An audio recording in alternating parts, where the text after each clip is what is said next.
It finally happened. Months later, and after much hype, Battlefield 6 has finally been released on Xbox Series X and S, PS5, and PC, and became one of the biggest launches on Steam to date. Out of the anchors. Running scared. Can you blame them? It's not the first time this town's been through hell. All thanks to one man. Kincaid will pay for this. Don't worry. What about President Hernandez? We warned him if he just listened. So your Google Pat's gunning him down in the street? Fuck off, I know who the enemy is. Enough. We do our job. Leave the rest to the folks like Mills.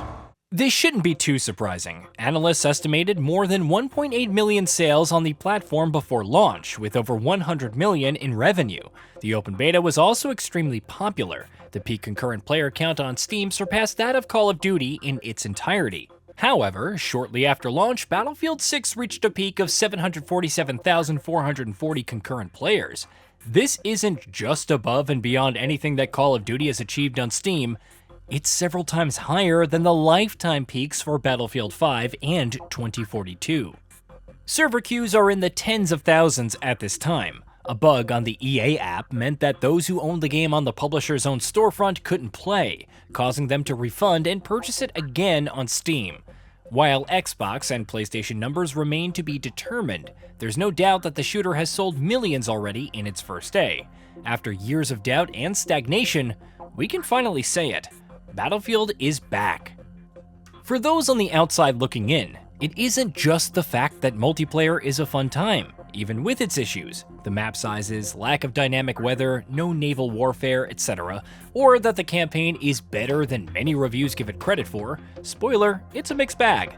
It also doesn't boil down to Call of Duty returning to the Black Ops, well, for the second consecutive year and disappointing in almost every way, at least based on the beta and whatever we've seen from the campaign.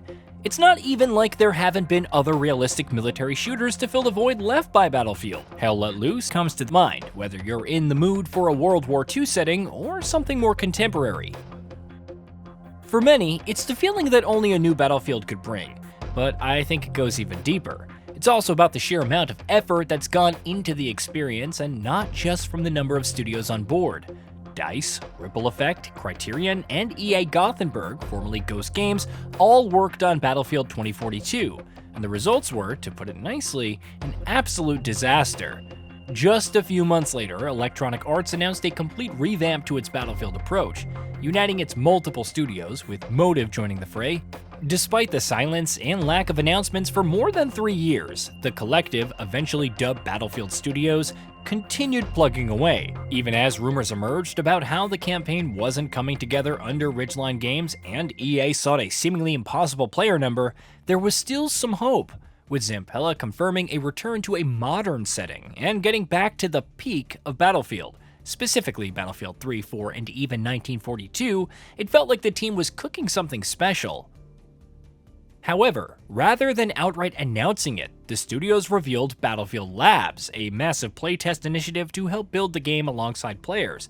There was a fair number of leaks and much back and forth, but Battlefield 6 was finally revealed last July. Even then, the development team wasn't done, hosting additional playtests and an open beta. It even committed to a Battle Royale-focused playtest before fully unveiling everything about it. Believe it or not, but that kind of initiative isn't lost on fans. Several are likely newcomers to the franchise, excited by the seeming resurgence of the franchise, but many players have stuck with Battlefield for a very long time.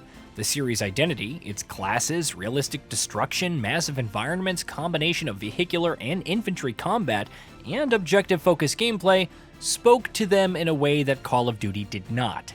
It took Battlefield 2042 completely ruining those fundamentals for the fans to peace out. With Battlefield 6, it became clear that DICE understands what made the series so appealing in the first place and how to win back longtime fans, starting with the assurance that its cosmetics would remain completely grounded and realistic at a time when Call of Duty's collaborations were becoming increasingly bizarre. Despite the open beta's positive reception, it faced excessive flack for the lack of a proper server browser, even though Portal wasn't enabled, the erratic time to kill, and more. It could have easily ignored those concerns or at least downplayed them in the name of The Vision, and yet the developers immediately set to work on addressing them. Heck, it even revamped classes like Assault and added a brand new training path to Recon. It also assured fans that their requests for naval combat had not gone unheard, which wasn't immediately met with cynicism. Make no mistake, the execution of everything from the modern setting and sound design to the gunplay and optimization is top tier. But none of this would have been possible if the team didn't take a step back and actually try to appease fans, which, given the sheer range of opinions out there, is no easy feat. Feathers are still plenty ruffled by allowing every class to use every weapon, but at least closed weapons received a dedicated playlist for those craving the classic Battlefield experience.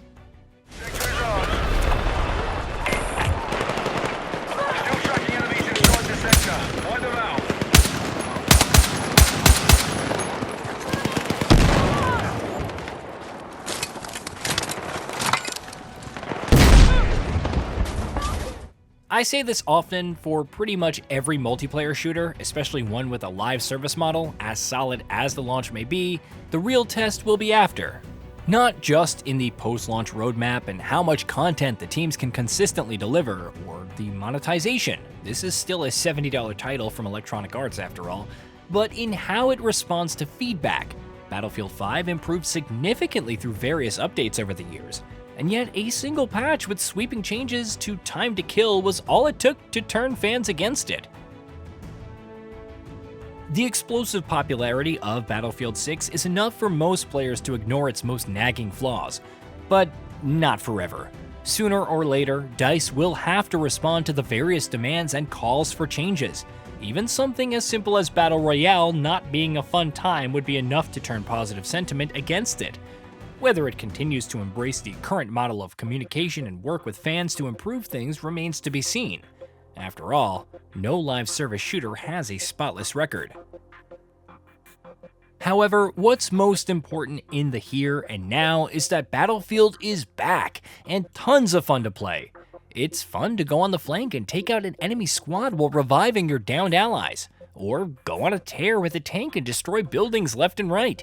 It's fun to soar through the skies in a jet, dropping bombs that miss half the time when you're not busy fighting other players.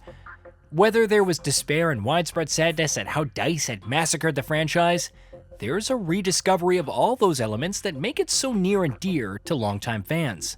And it's glorious. Hey, did you know that we at GamingBolt upload new videos every day? Stick around, drop a like, subscribe, and hit that bell. And let us know what kind of content you'd like to see in the future with a comment below.